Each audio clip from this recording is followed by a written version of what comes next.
शरिया लागू करने की जिद में तालिबान किस कदर अंधा हो चुका था। अफगानिस्तान में एक समय दुनिया की सबसे ऊंची बुद्ध प्रतिमा थी, सबसे पुरानी भी, जिसको दुनिया का आश्चर्य कहा जाता था, लेकिन उसको धर्म के नाम पर तोड़ दिया गया। लेकिन अब उन्हीं बुद्ध के शरण में मुस्लिम तालिबानी सरकार आ गई है। जानेंगे इस वीडियो में पूरी घटना, और ये भी कि जिस आदमी ने इस मूर्ति को तोड़ने के लिए खुद बॉम्ब लगाए थे, उसका क्या कहना है इस घटना पर। स्वागत है आपका दी क्रांतिकारी पर। भगवान बुद्ध को मानते हैं तो इस वीडियो को लाइक करें और चैनल को सब्सक्राइब कर लें, क्योंकि हम बाबा साहब और बुद्ध से जुड़ी जबरदस्त वीडियो लाते ही रहते हैं। दोस्तों, अफगानिस्तान के बामियान 6ठी शताब्दी में बने 2 बुद्ध की मूर्तियों को तालिबान ने 2001 में डायनामाइट लगाकर उड़ा दिया था। दोनों बुद्ध की मूर्तियों की ऊंचाई लगभग 125 से 180 फीट के बीच में था। तालिबान के संस्थापक मुल्ला उमर के कहने पर मार्च 2001 में इन दोनों मूर्तियों को तबाह कर दिया गया था। ये मूर्तियां अफगानिस्तान में प्राचीन कला की क्लासिक बौद्ध गुप्त मिश्रित शैली का प्रतिनिधित्व करती है। इसके बड्डे मूर्ति का नाम सालसल रखा गया था, जबकि वही छोटी मूर्ति का नाम शाह मामा रखा गया था। इटालवी लेखक मासिमो इंट्रोविग्ने ने बिटर विंटर को बताया था कि अफगानिस्तान में वर्तमान तालिबान सरकार ने उन्हें बुलाया था, लेकिन उन्होंने जाने से इनकार कर दिया था। उनका कहना है कि मैं नहीं चाहता हूं कि जिसको तालिबान ने तबाह किया उन जगहों से उसे पैसा मिले। मासिमो इंट्रोविग्ने कि तालिबान बामियान के बुद्ध मूर्तियों के साइट पर टूरिस्टों को आकर्षित कर उनसे पैसे कमाना चाहता है, लेकिन मैं नहीं चाहता कि तालिबान को पैसा मिले। तालिबान जब से सत्ता में आया है तब से वह आर्थिक संकट से जूझ रहा है। अफगानिस्तान में लोग खाद्य संकट से भी जूझ रहा है।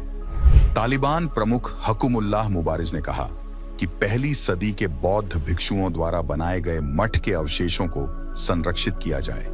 दरअसल ये एक बड़ा कदम माना जा रहा है, जिससे चीन का रुख तालिबान के प्रति नरम हो सकता है। मुबारिज ने कहा कि बुद्ध की प्रतिमाओं और अवशेषों को संरक्षित करना हमारे और चीनियों के लिए बेहद महत्वपूर्ण है। हमने इसे अपनी प्राथमिकता में शामिल किया है। हुसैन के मुताबिक उन लोगों को प्रतिमा के चारों ओर विस्फोटक लगाने में 3 दिन का वक्त लगा। उसके बाद तारें नजदीकी मस्जिद तक बिछाई गईं, जहां से उन्हें चार्ज किया गया और अल्लाह अकबर की आवाजों के बीच विस्फोट कर दिया गया।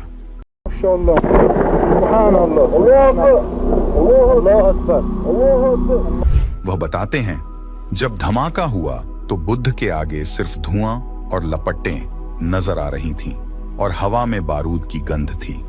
वह कहते हैं कि तालिबान कमांडर को उम्मीद थी कि वह न सिर्फ बुद्ध को नष्ट कर देंगे बल्कि पूरी पहाड़ी को ही गिरा देंगे, लेकिन विस्फोट से उस बड़े बुद्ध की सिर्फ टांगें ही उड़ाई जा सकी।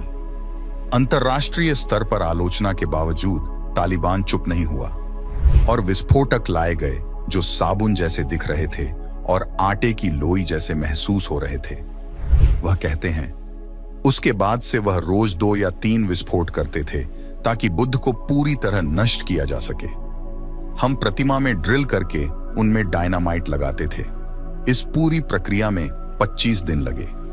हुसैन बताते हैं कि उन लोगों को थोड़े चावल और रोटियां दी जाती थीं और लगातार उन्हीं कपड़ों में काम करना पड़ता था और बर्फीली रातों में एक पतला सा कंबल दिया जाता था। जब प्रतिमा पूरी तरह नष्ट हो गई तो तालिबान जश्न मनाने लगे। वो हवा में गोलियां चला रहे थे, नाच रहे थे और कुर्बानी के लिए 9 गायें लेकर आए थे। मिर्जा हुसैन अब बामियान में एक साइकिल मैकेनिक का काम करते हैं।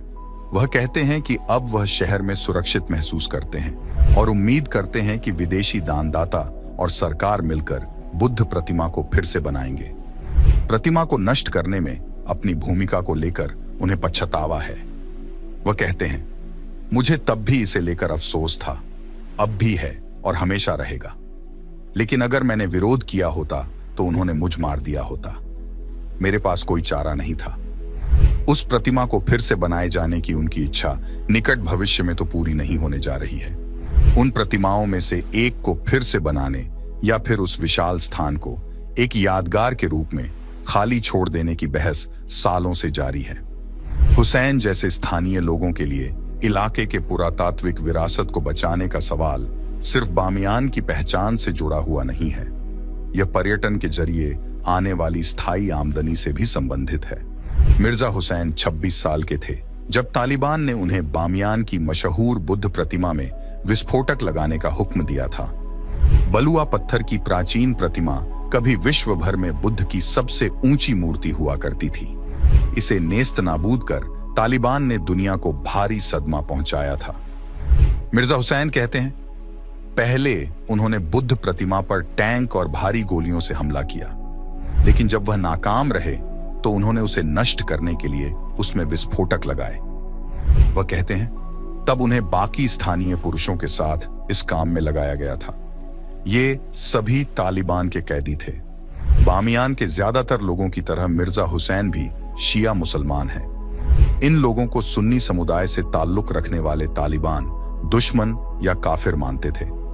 मई 1999 में महीनों तक चले युद्ध के बाद तालिबान ने बामियान पहाड़ियों पर कब्जा कर लिया। ज्यादातर स्थानीय निवासी या तो भाग गए या गिरफ्तार कर लिए गए। हुसैन कहते हैं, मैं 25 कैदियों में से एक था। शहर में कोई भी नागरिक नहीं था, सिर्फ तालिबान लड़ाके थे। हमें इसलिए चुना गया क्योंकि वहां कोई और था ही नहीं। हम लोग कैदी थे और हमारे साथ इस तरह बर्ताव किया जाता था जैसे हमें कभी भी मारा जा सकता है। वह बताते हैं, तालिबान ट्रकों में भरकर विस्फोटक ले आए। उसके बाद हम अपनी पीठों या हाथों में उठाकर उन्हें प्रतिमा तक गए। बड़े बमों को लकड़ी में बांधकर वहां तक ले जाया गया। साल 2001 के बसंत की शुरुआत में ठंडी हवाओं में काम कर रहे आदमी किसी भी वक्त मौत के लिए तैयार थे। मिर्जा बताते हैं, एक बार मैंने देखा कि एक आदमी जिसके पैर में चोट लग गई थी और वह विस्फोटक ले जाने के काबिल नहीं रह गया था, तालिबान ने उसे वहीं गोली मार दी और एक दूसरे कैदी को उसकी लाश ठिकाने लगाने को कहा।